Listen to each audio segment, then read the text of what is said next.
Há nomes que parecem cair do céu. Outros pesam como pedra nos ombros. Alguns brilham como promessa. Outros escondem cicatrizes antigas.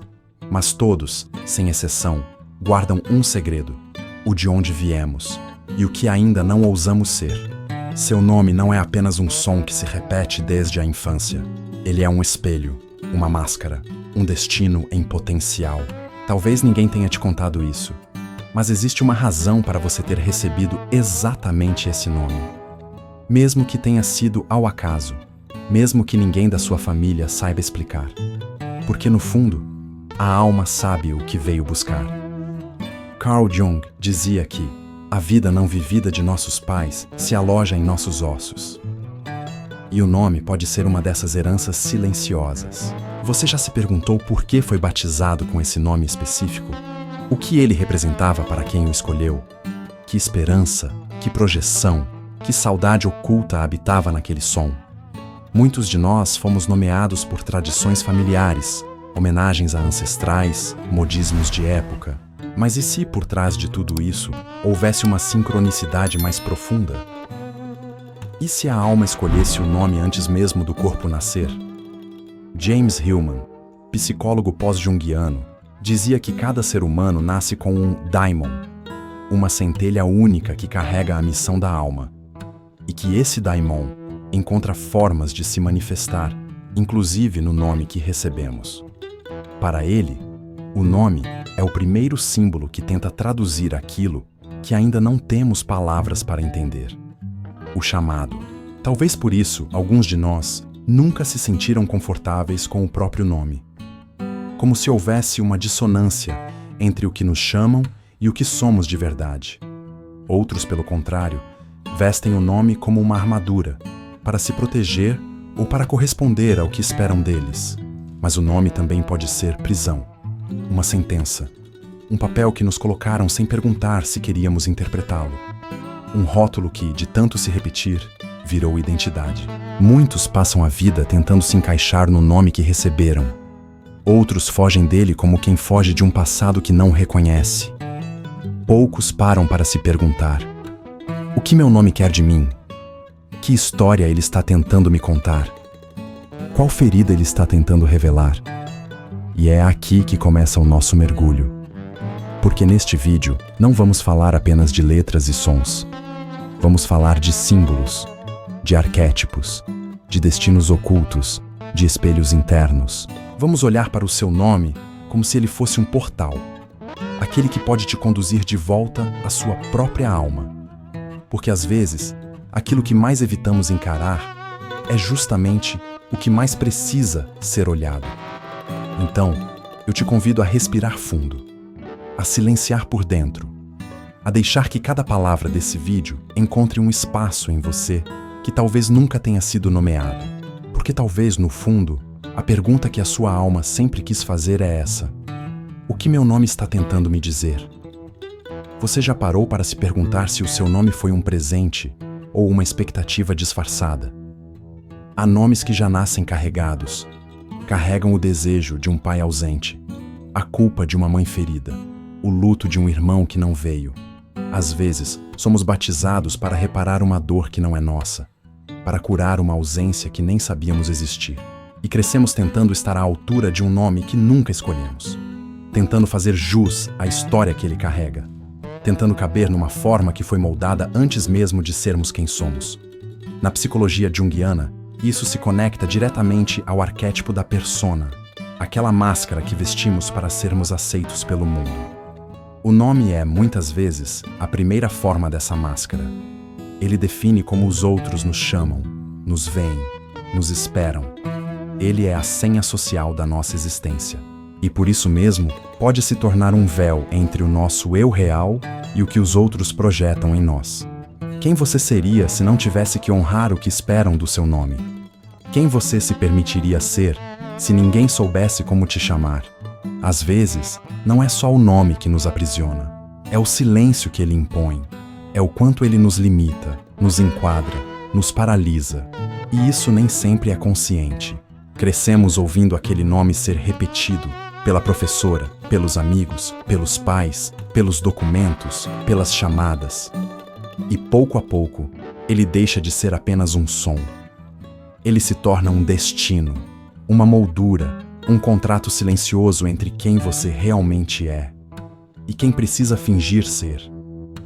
E há ainda um outro nível, mais sutil, quase invisível, o da vergonha que o nome pode carregar.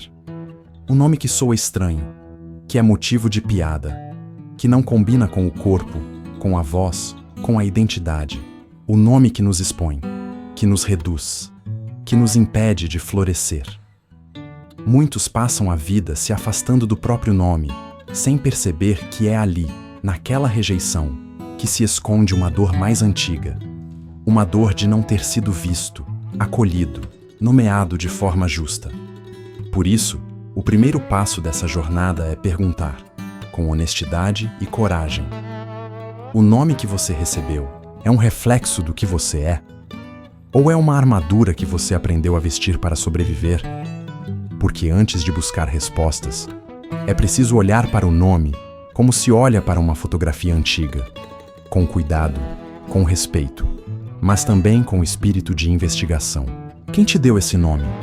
Por quê? Qual era o estado emocional, a história, o desejo inconsciente de quem te nomeou? E mais ainda, o que o seu nome escondeu? O que ele silenciou? O que ele impediu você de ser? Resgatar o significado etimológico do nome é um gesto simbólico, um ritual íntimo de escuta.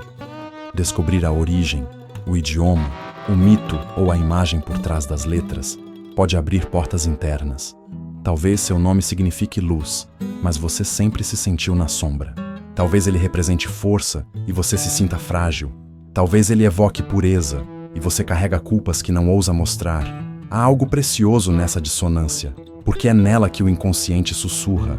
O nome pode ser a primeira ferida, mas também pode ser o primeiro espelho.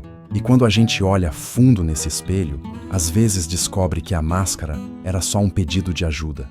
Todo nome é uma história esperando para ser ouvida. E às vezes, essa história não começou com você.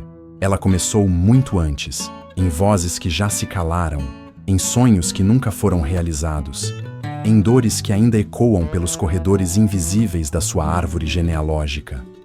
Seu nome pode conter um mito antigo, um papel simbólico que você está encenando sem perceber, um arquétipo adormecido que pulsa por trás de cada sílaba.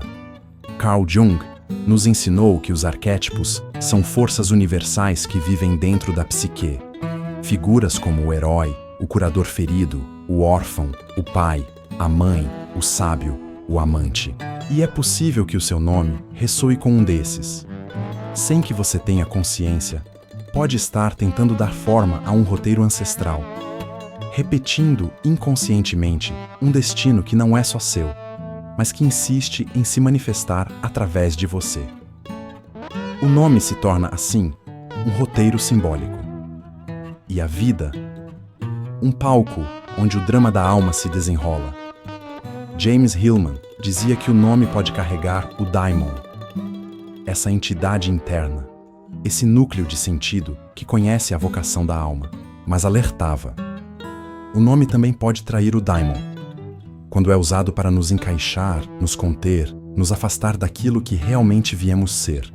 Por isso, a pergunta que nos atravessa é sutil, mas urgente. Seu nome revela sua essência ou tenta moldá-la?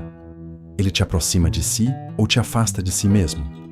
Alguns nomes evocam força, mas foram dados a crianças que não puderam ser frágeis. Outros evocam beleza, mas escondem feridas de rejeição. Alguns sugerem grandeza, mas foram entregues a almas que cresceram na sombra. E há nomes que por si só parecem carregar um fardo, como se neles já estivesse escrito o fracasso, a perda, o sacrifício. O nome pode se tornar uma sentença inconsciente, um chamado sufocado, um desejo que nunca se realizou. Mas há algo poderoso nesse reconhecimento, porque, quando começamos a perceber o arquétipo que habita o nosso nome, damos o primeiro passo para integrá-lo e, se necessário, transmutá-lo. Talvez você esteja vivendo como o herói ferido, tentando provar seu valor sem nunca descansar. Talvez como o órfão, buscando acolhimento onde só encontra ausência. Talvez como o amante, sempre desejando algo que escapa. O nome, nesse caso, não é apenas identificação. É um símbolo, um espelho da alma em processo de individuação. Por isso, a reflexão não é se o nome está certo ou errado, mas sim, que imagem interior ele invoca? Que arquétipo ele ativa em você? Que história ele continua? O nome que você carrega hoje é uma ponte ou uma prisão. A alma não busca perfeição. Ela busca sentido. E às vezes, tudo o que ela precisa é que você olhe para esse nome, o seu nome, como se fosse uma mensagem codificada. Porque talvez, dentro dele, haja um chamado esperando para ser ouvido, ou um destino pronto para ser resgatado, ou ainda, uma antiga prisão pedindo para ser finalmente desfeita. Nem todo nome é lembrança. Alguns nomes são ferida. São o eco de uma infância em que cada vez que éramos chamados, sentíamos o peso de não sermos o suficiente. Há quem carregue um nome que sempre veio acompanhado de cobrança, de crítica, de silêncio. Há quem ouça seu próprio nome e sinta o corpo enrijecer, como se cada letra tocasse uma parte esquecida da dor. Porque o nome, embora dito de fora para dentro, age de dentro para fora. Jung sabia que os complexos, núcleos emocionais inconscientes, se formam nas primeiras experiências significativas, e o nome é um desses pontos de condensação. Pode se tornar um símbolo carregado de tudo aquilo que ouvimos sobre quem deveríamos ser, ou tudo aquilo que nunca conseguimos ser. Há crianças que crescem tentando merecer o próprio nome, como se fosse uma coroa pesada demais. Outras o rejeitam por completo, como quem tenta escapar de uma sentença invisível. Imagine uma criança chamada Vitória, que nunca se sentiu vencedora, ou um menino chamado Gabriel, cuja voz nunca foi ouvida como uma boa nova. Há um tipo de dor que nasce quando o nome entra em conflito com a realidade emocional. Quando a alma não se reconhece no som que a nomeia, essa dor é sutil, mas profunda, e, muitas vezes, permanece enterrada na psique, transformando o nome em um campo de batalha entre quem somos e quem deveríamos ter sido. Também há aqueles que, ao ouvirem seus nomes, se veem atravessados por memórias de rejeição, comparações, julgamentos. Fulano é o problema. Fulano nunca aprende. Fulano é como o pai. Palavras que grudam e fazem do nome um sinônimo de inadequação, de vergonha, de esforço constante por aceitação.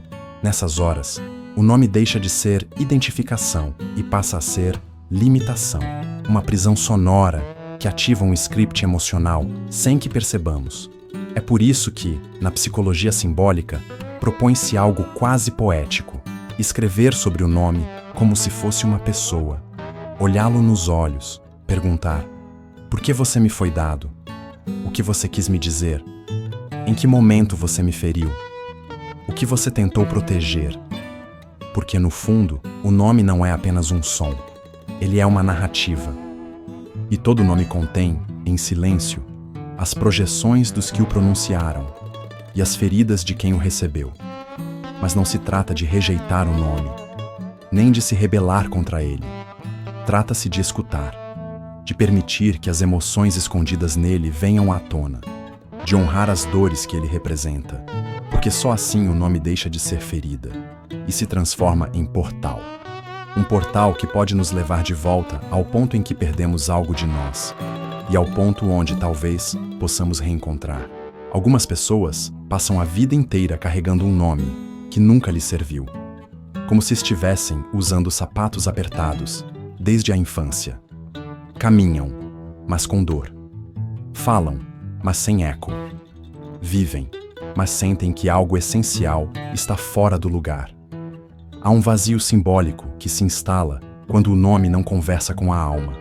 E nesse vazio nasce a necessidade de renomear-se, não por vaidade, mas por sobrevivência psíquica, porque há momentos em que apenas o nome escolhido pela alma pode curar o silêncio deixado pelo nome herdado. O processo de individuação, para Jung, é a jornada em direção ao self, o centro da psique, a totalidade oculta que pulsa por trás de todas as máscaras. E nesse caminho, muitas vezes, é preciso se despedir da identidade que o mundo construiu em nós. Isso inclui, sim, o nome. Dar-se um novo nome pode ser um rito simbólico de renascimento, um gesto sagrado que afirma: agora eu me chamo como a minha alma deseja ser chamada. Não se trata de rebeldia, mas de reconciliação, com aquilo que é essencial, com aquilo que nunca teve voz. Alguns reinventam o próprio nome. Outros escolhem ser chamados por um apelido que ecoa mais suavemente no coração. Há ainda quem descubra um nome interior durante sonhos, visões, processos terapêuticos ou momentos de crise profunda. Esses nomes não vêm da lógica, vêm do inconsciente, vêm da parte mais silenciosa da psique que, enfim, encontra palavras para dizer quem é. Um nome escolhido pela alma é como um canto que finalmente encontra melodia. Ele não precisa ser compreendido, ele apenas é. Mas mesmo aqueles que permanecem com o nome que receberam ao nascer, podem reconfigurá-lo interiormente. Podem reescrever sua história com ele, podem olhar para o nome e dizer: sim, você me feriu, mas agora eu te reconheço e escolho te transformar em símbolo de quem estou me tornando. O nome deixa então de ser um peso e se torna uma ponte entre o passado herdado e o futuro possível, entre a máscara e a essência, entre a ferida e a liberdade. No fundo, há um nome secreto que cada um carrega no silêncio. Um nome que não está nos documentos, nem nos batismos. Um nome que não foi dado, mas que nasceu junto com a alma. E quando nos reconectamos com ele, mesmo que nunca o digamos em voz alta, algo dentro de nós se alinha, como se a bússola interior voltasse a apontar para o centro. Porque o nome verdadeiro não é o que o mundo reconhece, é o que a alma sussurra quando ninguém está olhando. Há nomes que não nos pertencem, mas que habitam em nós como fantasmas. São nomes herdados, nomes que atravessam gerações como correntes simbólicas, conectando vivos e mortos num fio invisível de memórias, lealdades e silêncios. Você carrega o nome de alguém que veio antes? Sabe o que essa pessoa viveu? Que dores ela não teve tempo de curar? Que histórias foram soterradas com ela e agora talvez respirem através de você? Na visão de Jung, o inconsciente não é apenas individual, ele é também familiar, coletivo, ancestral. Muitas vezes, vivemos roteiros que não começamos a escrever. Somos influenciados por traumas herdados e sonhos que não se realizaram, laços emocionais que continuam vivos por meio do nome. Herdar o nome de um avô, uma tia, um irmão perdido, pode parecer uma homenagem, e às vezes é um peso silencioso. Um chamado silencioso para resolver o que antes foi deixado em aberto. James Hillman via a alma como parte de uma longa linhagem, um elo num fluxo contínuo de existência. E quando um nome é passado de geração em geração, ele não carrega apenas sons, carrega promessas, fracassos, segredos. Carrega histórias não contadas, que continuam vivendo por meio de quem as herdou. Por isso, quando não investigamos o nome que recebemos, quando não olhamos para o destino de quem o teve antes de nós, corremos o risco de repetir inconscientemente dores que não são nossas. Há pessoas que passam a vida tentando ser fiéis ao nome que herdaram. Outras lutam para fugir dele. Mas nenhuma dessas posturas oferece libertação verdadeira. Porque o que cura não é o rompimento, nem a obediência cega. O que cura é o olhar consciente. É reconhecer que, talvez, o nome que você recebeu seja uma mensagem cifrada da linhagem que te antecedeu. Um pedido de reconciliação, um clamor por libertação. E então, algo se transforma. Porque ao investigar a história por trás do nome, você não está apenas conhecendo o outro, está conhecendo a si mesmo, está recuperando partes da sua própria alma que estavam amarradas a destinos alheios, está fazendo o luto de uma dor que talvez não tenha sido sua, mas que, de alguma forma, encontrou abrigo em você. Nesse processo, pode surgir a vontade de escrever uma carta simbólica. Para quem te nomeou, ou para quem carregava esse nome antes de você. Uma carta que não precisa ser enviada, mas que pode ser escrita com a mão do coração. Porque às vezes, tudo o que a alma ancestral precisa é ser reconhecida, ser ouvida, ser libertada. E nesse gesto simples, silencioso e profundo, talvez você descubra que, enfim, está livre para viver seu próprio nome, seu próprio destino, sua própria história. No fim, o nome é apenas o começo. Ele não define quem você é, não limita o que você pode ser, mas pode revelar o que ainda precisa ser olhado, integrado e, às vezes, superado.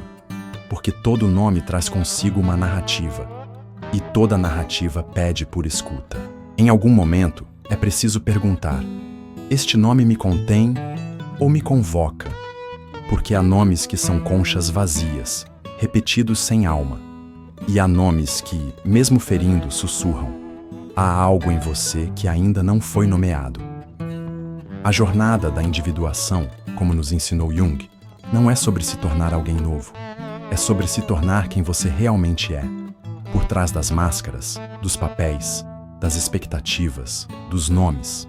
É sobre encontrar a centelha única, aquela que nunca deixou de brilhar, mesmo sob os escombros das repetições familiares.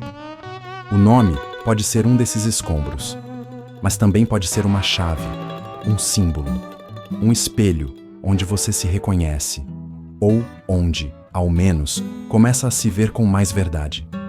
É possível que, durante esse vídeo, você tenha se lembrado de histórias que nunca contou, de frases que ouviu quando era criança, de emoções que estavam escondidas por trás do modo como te chamam. Isso não é à toa. O inconsciente se move quando tocamos seus símbolos, e o nome é um dos mais potentes. Ele nos acompanha em cada assinatura, em cada chamada, em cada momento em que tentamos afirmar presença no mundo. Ele nos expõe, nos protege, nos silencia, nos convoca. Tudo ao mesmo tempo. Mas há algo que talvez só você possa responder. Quem é você quando ninguém te chama por nada? Quem é você quando o nome é suspenso e o silêncio começa? Porque é nesse espaço, entre o som e o vazio, entre o eco do que disseram e o que você nunca ousou dizer, que a alma começa a falar. E o que ela diz nem sempre tem nome, mas sempre tem verdade. Talvez agora você possa começar a escutar esse chamado. Não com pressa, não com respostas prontas, mas com reverência. Porque há um nome secreto que vive dentro de você. E esse nome, que não está em nenhum documento, é o que a sua alma sempre soube. O seu nome te protege? Te limita ou te chama? Deixa um comentário aqui no vídeo. Se algo nesse vídeo tocou você, então talvez seja hora de começar a escutar esse chamado com o coração. E se quiser seguir essa jornada comigo, se inscreva no canal. Tem muito mais para ser nomeado. E há partes suas que ainda esperam por vós.